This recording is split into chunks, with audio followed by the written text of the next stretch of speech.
Good morning, good morning. Nothing like sitting back and enjoying the fruit of your labors. Got a nice little fire going, toasty warm. And what I got here is been spending up the butt on cigarettes. Like L&M's was the cheapest thing I had that I was acquiring at the time.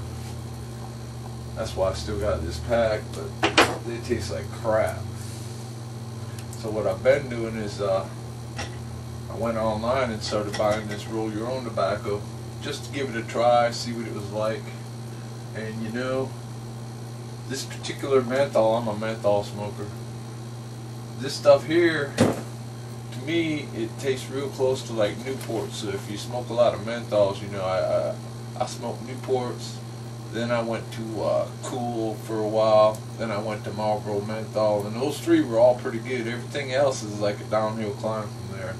But this tobacco here wound up being real close to between Newports and Marlboro Menthol. So I really like it, and you're looking at way in the buck cheaper.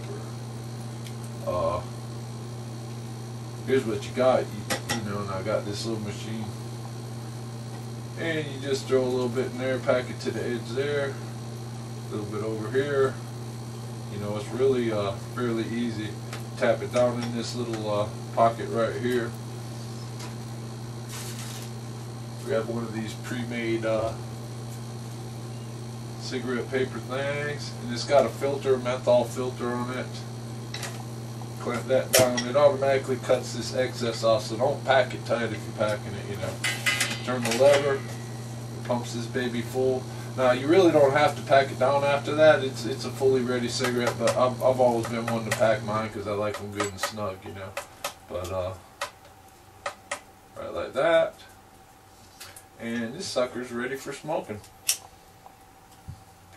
That quick and easy, and this is like some good ass shit too. And I really didn't expect it to be good, but I was just bringing that up because that's just another way I'm saving money. I smoke a lot of cigarettes, so you know, even with them generic junky ones, it was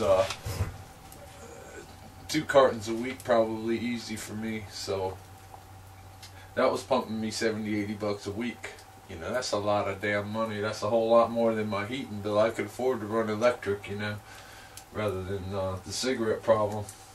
Anyhow, that wasn't what this was all about. This is about my fireplace. I woke up this morning and went out to grab a few logs because I didn't get any last night, you know, and there's frost all up on everything out there, so you know it was down below the 30s. It wasn't supposed to get that cold last night, but it did. So anyway, I went and got me some logs, got this baby fired up, and I looked out. It's still just barely 40 degrees outside right now. So it's still off cold out there. But it's been about 2 hours since I fired up some fire up in here. And right now, I'm looking at, in this room right here, I'm looking at a nice toasty warm 70 degrees. And man, feels good. I can't wait to get this all done. But right now, at least my fireplace is up and running like a mofo. Sit back, drink some coffee, and enjoy the fruit of my labors. Now, I've checked a number of things out here. The fireplace right here, I got 70 degrees. Everything's real pretty right there. I look over here, back here, where my hand's at. It's not near as bad as I was expecting it to be. See, I can like touch this, and this baby's still kicking some major heat. Back here at the wall, let's see what this little thermometer is telling me. Back at the wall, it's still under 90 degrees over there, so it's not no fire warning.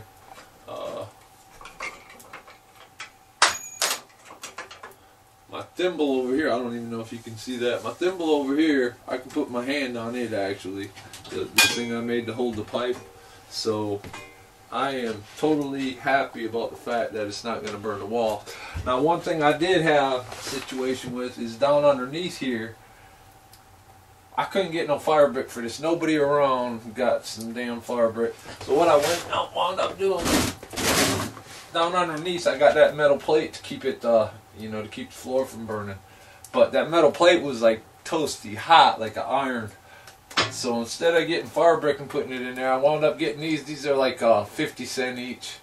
And I got 10 of them, but I only needed 9 actually. So this extra one I just stuffed up under there.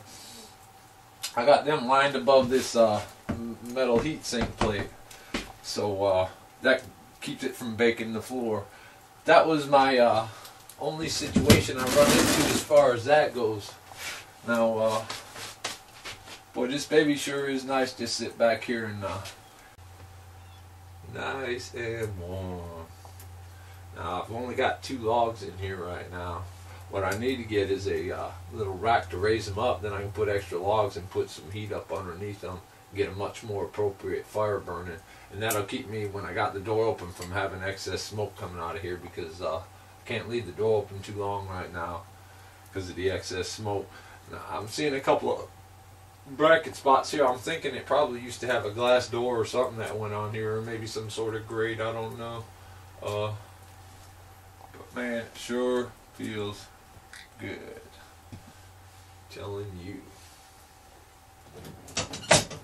Wound up having to get a few fireplace tools, pokers and stuff like that. But overall, this bad baby's kicking up a storm. Sweet. Came with this old rack here for keeping sparks from hitting your floor too. So you can like put that on there while you're sitting back enjoying the fire, you know. You ain't gotta worry about sparks kicking on the floor. But I'm gonna put some metal down on the floor here to keep that from giving me any real problems.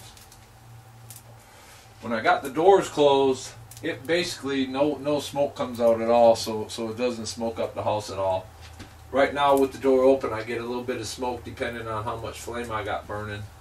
So that, you know, could be a problem if you don't have it set up right. Which, me being an amateur, of course I ain't got it set up right, you know. That's just the way it is. But I'll get all that ironed out in the long run. I just wanted to give you an update here. My smokestack, everything works good on that. I am tickled to death with the way that came out.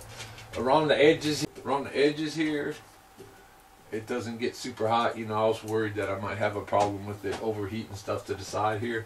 Now the back area gets some heat coming out the back there. But as far as anything higher up, it doesn't seem to be no big problem up there. You know, I was worried I'd have to put something up on the ceiling and this and that. As of right now, I don't have no worries about that. I can run your standard fire up in here. Now, I haven't pumped it up, you know, way up in the temperature range. The best I'd run it to is about maybe 300 degrees, you know, in the stack pipe. My little stack pipe thermometer here tells me approximately what I'm pumping in there. But about 300 degrees. I haven't done nothing above that yet because I don't have a rack to really get a super fire burning in here. But the main things was, you know, to get it all burned in, and all my sealers working like a dream. So anyhow, I'm ready to basically, I haven't done nothing with the stove or nothing, getting that out of here, the old stove or nothing. That's why I still got this cabinet sitting right here. I was mainly trying to get this baby where she's fired up and working. And then I've got to go to get my butt working on some coon traps and some rabbit traps. See how I can make some rabbit traps and stuff. Because trapping season is going to be over in another month, so I need to trap up some food and then get my next game plan going. So, woo, this is so sweet. Sit back and enjoy. Nothing like a good hot cup of coffee, sitting along the fireplace and enjoying yourself.